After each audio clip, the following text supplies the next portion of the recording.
నమస్తే, welcome to Telugu రాజ్యం. నేను మీరామ్. పుష్పరాజ్ దారిలోనే రాజాసాబ్ నడవబోతున్నాడా? December 5th Rajasaab release అవబోతుందంట.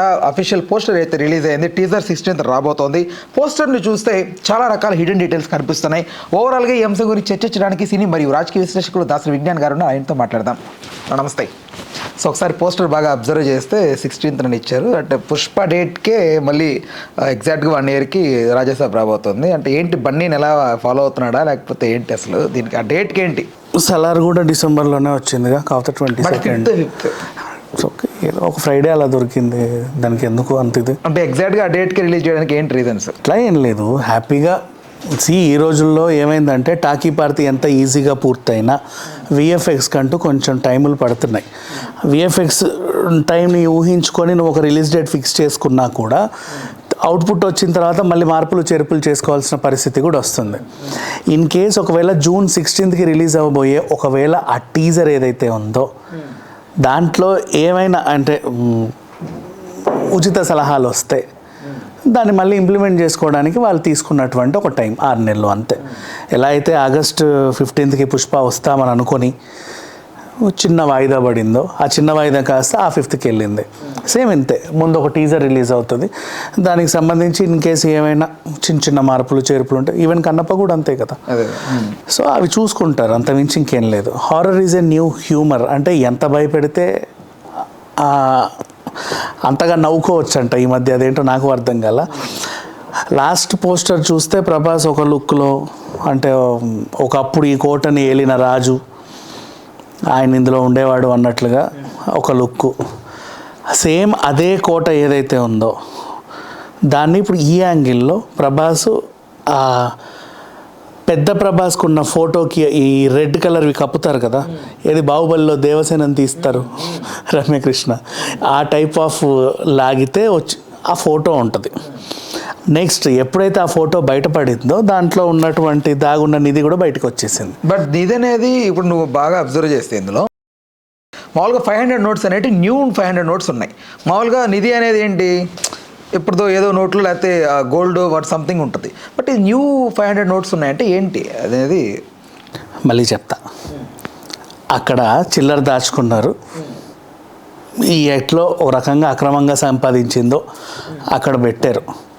ఓకేనా, దాన్ని ప్రభాస్ వెలికి తీసే ప్రయత్నంలో పోస్టర్ది అది తీశాడు. అంతేగాని ఇదంతా ఆ రాజుకు సంబంధించిన నాణేలు మనులు మాణిక్యాలు కాదు. ఆ హాల్లో అట్లా ఇబ్బడి ముబ్బడిగా పెట్టరు. ఎప్పటిదో పురాతన కోటే, ఆ చెక్క తీసి అందులో నోట్లు పెట్టారు. సింపుల్గా చెప్పాలి అంటే రవితేజ సినిమా ఏంటి, రాజా ది గ్రేటా, రవితేజ కలెక్టర్గా ఇన్కమ్ ట్యాక్స్ ఆఫీసర్గా చేసి రైట్ రీమేక్ వచ్చింది. అదేదో గోడలో కడతాడుగా జగపతి బాబు, గోడలో కడతాడు జగపతి బాబు, అట్లా పేర్చారు అంతే, అంతమించి ఏమీ లేదు. మరి ఎక్కువ ఆలోచించొద్దు. కాకపోతే ఆ కోటలోకి ఎవడు పోకుండా భయానక వాతావరణాన్ని సృష్టించారు. అది మనం సినిమా అంతా చూస్తూ ఉంటాం, అయిపోతుందని. ప్రభాస్ దాన్ని ఛేదించినట్టుగా ఈ పోస్టర్ తెలుస్తుంది. ప్రభాస్ దాన్ని ఛేదిస్తాడా లేకపోతే అదేంటది ఫిలిం మంచు మనోజ్ బాలకృష్ణ ఉంటారు, ఆ కోటకు సంబంధించి చేస్తారు చూడు, కొద్ది రోజులు వీడే అలాగ వచ్చినట్టుగా భయపెట్టడం, కోట మంది కొడతారా, ఎవరిని టచ్ చేయకుండా మణికొండలో అదే ఎవరిని టచ్ చేయకుండా ఆయన వచ్చి పూనాడు అన్నట్టుగా వీడే ఎత్తుకొని తిప్పడం, అట్లా కొంచెం భయపెట్టడం. ఇన్ కేస్ ఒకవేళ ఆ ఫేసు ఈ ఫేసు ఒకటే కాబట్టి ఈయనకు సంబంధించిన తాతలాస్తే అది, కాకపోతే అప్పుడు ఉన్నదంతా అమ్మేసి ఇప్పుడున్న డబ్బులకి మార్చేసి దాన్ని అక్కడ దాచి కూడా ఉంచవచ్చు, అదే కోటలో భద్రపరిచి ఉండొచ్చు.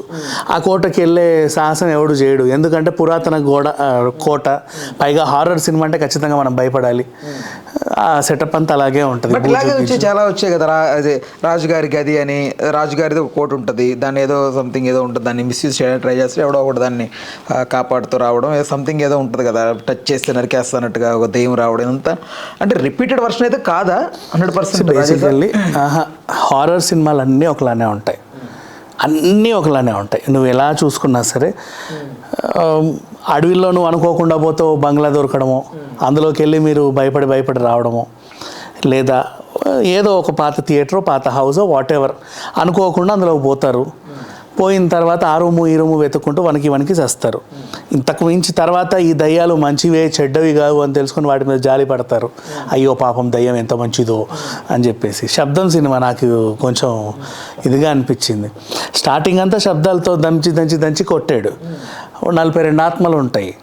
అదేంటో మనుషుల్ని కింద వేసి మీదేసి కొడతానే ఉంటాయి. సరే బాగానే తీసారులే అనుకుంటే లాస్ట్గా దయ్యాలని మంచి దయ్యాలు అక్కడ ఉన్న హ్యాండిక్యాప్డ్ పిల్లల్ని విషమిచ్చి చంపితే తయారయ్యి అక్కడ తిరుగుతున్నారు. ఇంకా దయ్యం మీద జాలేసాక సినిమా ఏం సాగుద్ది? లేదు, ఫస్ట్ హాఫ్ అన్ అవర్ తర్వాత సినిమా పడుకుంది. సేమ్ ఇవే సిచ్యువేషన్స్ మోస్ట్లీ. కొన్ని సినిమాలు ఏంటంటే ట్రైలర్ చూస్తే చాలు వెన్నులో వణుకు పుట్టాలి. ఇప్పుడు మా ట్రైలర్ చూడు, అజయ్ దేవగన్ అండ్ కాజోల్, అదేంటిది ఆడపిల్లల్ని మింగేసే మరి చెట్టు ఎందుకు మింగుతుంది ఏంటి సిచ్యువేషన్ అనేది ఛేదించుకుంటూ వెళ్ళారు. ట్రైలర్లోనే నీకు ఆ ఇంపాక్ట్ వచ్చింది. సినిమాలు ఉంటాయి, హారర్ సినిమాకి ఒకటే ఎలిమెంట్, కథ కాదు. హారర్ సినిమాకి కథ అడిగామంటే మనకన్నా పెద్ద వీపీ ఇంకెవడు ఉన్నాడు ప్రపంచంలో. ఒకటే అడగాలి, భయపెట్టిందా లేదా, దట్స్ ఆల్. భయపడ్డావా లేదా, అంతే. డబ్బులు కొరత కాదా? అందుకే కదా థియేటర్స్లో అంతకుముందు కొన్ని సినిమాలకు ఛాలెంజ్లు కూడా చేశారు. ఒంటరిగా చూస్తే నీకు ₹1,00,000. బట్ ఇప్పుడు చంద్రముఖి లాంటి ఇప్పుడు ఒక చంద్రముఖి 2 రిలీజ్ అయింది. బట్ అది కమర్షియల్గా వర్కౌట్ అవ్వాలి కదా, అంటే వర్కౌట్ అవ్వాలి కదా. కొనసాగింపులు మన ఇష్టం. ఇప్పుడు రాజుగారి గది అన్నావు, అది గది 3, గది 4, గది 5, గది 26 కూడా వస్తుంది. కాంచన 25 కూడా వస్తుంది. బట్ కొనసాగింపుల్లో కూడా నువ్వు మొదట ఉపయోగించినటువంటి మ్యాజిక్ కొనసాగించగలగాలి. ఆ కొనసాగింపుల్లో బాగా వర్కౌట్ అయింది నాకు ఆల్ టైమ్ ఫేవరెట్ కంజూరింగ్కి ఎంతమంది ఎన్ని రకాల రివ్యూస్ ఇచ్చినా సరే, అండ్ అదొక టైప్ ఆఫ్ యూనివర్స్ అంతే. రైట్. ఒకప్పుడు సంవత్సరం షూటింగ్ జరుపుకొని రిలీజ్ అయితేనే ఇంత లేట్ ఏంట్రా అని అడిగే టైము ఇప్పుడు సినిమాలు 4-5 సంవత్సరాలు పడుతున్నాయి. నాకు తెలిసి రాజాసాబ్ ప్రీ ప్రొడక్షన్ స్టార్ట్ అయ్యి 5 years, షూటింగ్ స్టార్ట్ అయ్యి 4 years అవుతుంది. అప్పటి నుంచి చేసుకుంటూ వస్తూ ఉన్నారు. మరి ఏంటి కల్కి కూడా 3 years పట్టింది. కల్కికి ఓకేలే, అది డీసెంట్ టైము అంత దీనికి. కాకపోతే రీజన్ కూడా చెప్తా. ఇప్పుడు నువ్వు బడ్జెట్ని మైండ్లో పెట్టుకోవాలి. ఇప్పుడు ఫర్ ఎగ్జాంపుల్ 50 కోట్ల బడ్జెట్, నేను హారర్ చూపించాలనుకున్నాను. హారర్ చూపించాలంటే నీకు మొత్తం ఇంకా వర్క్ అంతా టెక్నికల్ వర్కే ఉంటుంది. నీ భయపడుడు కొంచెం, టాకీ పార్ట్ ఇంతే, టెక్నికల్ పార్ట్ ఇంత. కాకపోతే ఏంటంటే సినిమాకి మన టెక్నికల్ వాల్యూస్ రోజుకి పెరుగుతున్నాయి.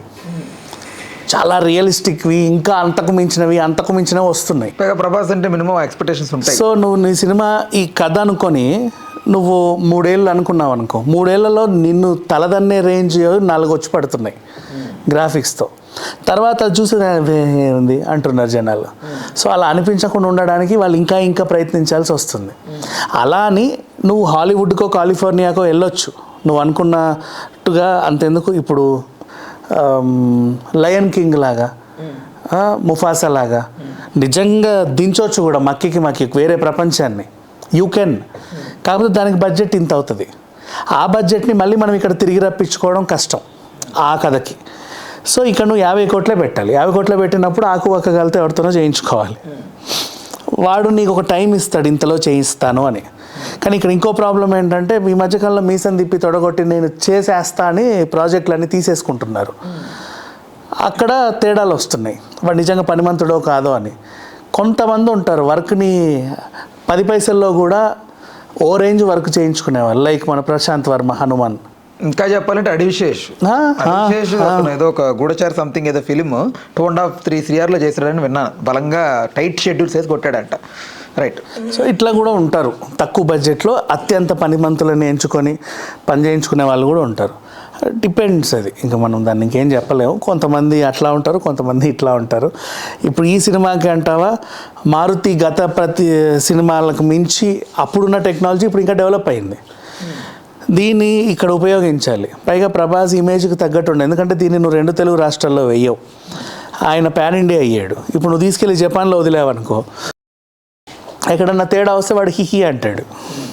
ఆ హిహి అనే ఛాన్స్ వాడికి ఇవ్వద్దు. ఇక్కడ మెరుగుదిద్దాలి.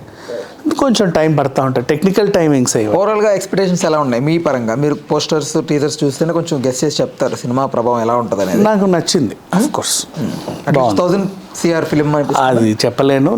నాకు పోస్టర్ బాగా నచ్చింది. రైట్. ఓకేనా, thanks for the time, thanks for information.